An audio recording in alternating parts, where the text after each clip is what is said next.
Hi, I'm Amelia Delphonse from Accessible ABA, where we help parents of children with autism learn the skills and strategies they need to help their child achieve their greatest potential. In today's video, I want to talk about the SABCs of ABA. So, in applied behavior analysis, we look at behavior in the context within which it commonly occurs. Often we call this the ABCs of behavior. The A stands for antecedent, the B stands for behavior, and the C stands for consequence. This is the basics of how we understand behavior and helps us to understand why the behavior continues. We often present it in a chart that looks somewhat like this. So you can see the antecedent, the behavior, and the consequence. And so it might be maybe the antecedent is a demand,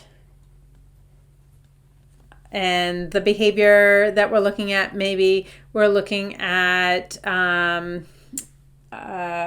throwing toys. And maybe the consequence, we see that maybe the child's able to get out of throwing the toys, get out, escape the demand for at least maybe a few seconds. So maybe we'll just say escape.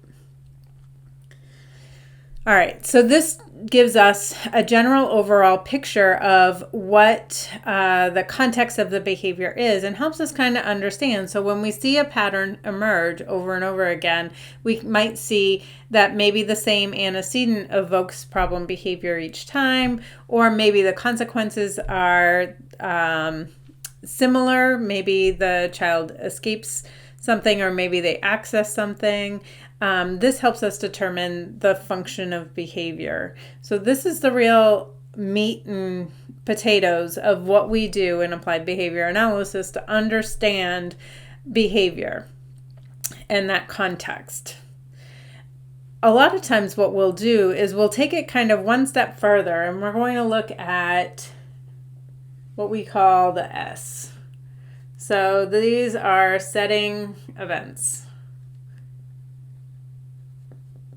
So the antecedent happens directly before the behavior, and it might be, within just a few seconds before a behavior. We often refer to that as the trigger. The consequence immediately follows that behavior. So it's not necessarily a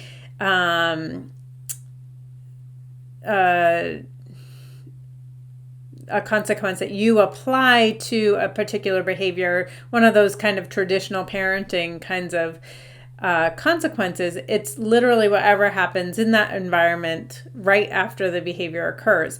Well, the setting event is something that occurs more distant from the behavior, but it occurs before the behavior, and it's things that impact the likelihood of behavior but doesn't necessarily set that behavior off.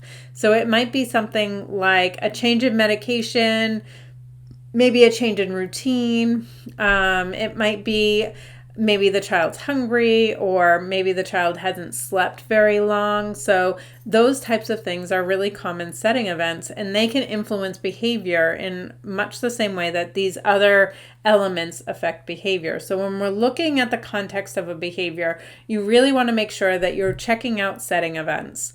Make sure that you know when the behavior is more likely to occur, so that way you're able to effectively address it.